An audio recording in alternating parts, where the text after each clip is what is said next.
Good morning from Seminole County.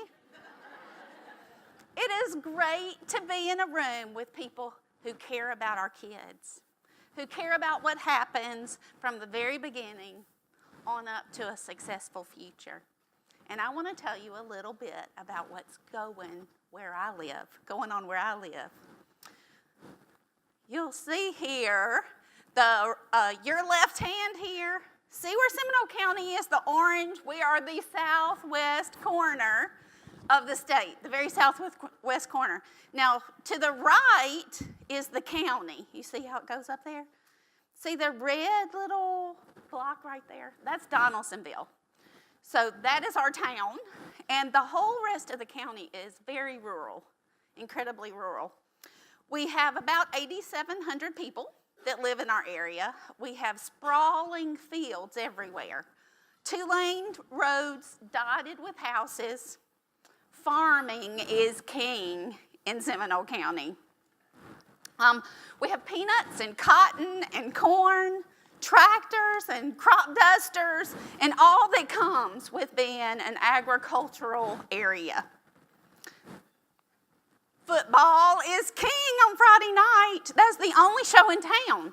So if you have kids in high school or you don't have kids in high school, you are at the football game on Friday nights in the fall. We have 3 traffic lights. This is such a lovely building, but you really can kind of see one of our traffic lights. We have 3, and we are slowly but surely revitalizing some of the areas of our downtown. We have a great public library, and our newspaper, which is awesome, comes out once a week. Seminole County has a lot going for it. It really does, and the people love their little town and their rural life and everything that's going on there. But there's some important facts you need to know about Seminole County. The median income is $30,000, but 26% of our families live below the poverty line. We're a Title I school system where all the children in our school get free lunch and free breakfast. Teens graduating on time in Seminole County. Look at that! We had 85.7% graduate on time. And all the rest of you in Georgia, y'all just had 72.5. So, I mean, really, you need to be looking up to little Seminole County here. Our CRCT scores from 2006, this is for 3rd grade reading. We were at 72.7%. And if you'll check out 2013, we were at 95% of our kids were reading on or above grade level. I'm telling you, it's amazing. But our children whose parents lack secure employment is at 22.8%. That means that about every 4 kids you see in Seminole County, one of them doesn't know if there's going to be enough money for housing or food or basic needs. We are number 146 out of 159 counties in that particular kids count data point. With almost all of the stores and the doctors and really everything in the small town of Donaldsonville and not spread out all around the county, the poor are trapped. We have no transportation, no public transportation, no money, no secure full-time employment. Many of our families lose hope. Access to all the resources you and I see as necessary are too far away, and they just cost too much. But we're slowly changing that hopelessness into hope by working together. I'm going to tell you what we did, and this started a while back, about 7 years ago. The Communities of Opportunity grants were available. Does anybody remember those? We met as a town, and we discussed what would be the best thing we could do with $3,500 to make a future brighter for our county. And we looked at the data. We looked at housing. We looked at the crime rate. We looked at drug and alcohol. We looked at everything. And hands down, we decided we had to make sure that our children could read. It would be a long-term answer to a lot of the problems that we had already discussed, and we wanted to start early. So we started a pre-K and kindergarten reading lab. Ta-da! And this program's been tweaked and modified since the very first year, but the goal has been the exact same. Get our youngest students ready to read on or above grade level by 3rd grade. And everything else we've been doing has stemmed from this program, from this beginning, this humble beginning. The schools, parents, our public library, everyone began to help our children read. We passed out books to everybody because there's not a bookstore in Seminole County, and they couldn't buy them anyway. We invested in the summer reading program at the public library, which I love the public library. That is the place to be in Seminole County.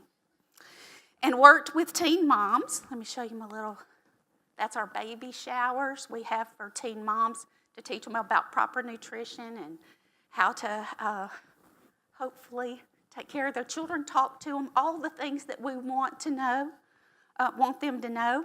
Here's some of my girls. And we added activities for parents and students to do together, like our pajama party. Every child received the book that was read. And Miss Yeoman's one of our 1st grade teachers. She modeled the skills to help the children read with comprehension. Let me go back. I think I can go back and see this one too. That's another baby at the pajama party. But this is our family game night. We had bingo for books, where more books were able to go home, which were all AR books, so they could take their tests on it and get their points at school as well. Board games for the families, and you could see everybody playing and laughing and enjoying each other. And at this event, they signed up for the summer reading program.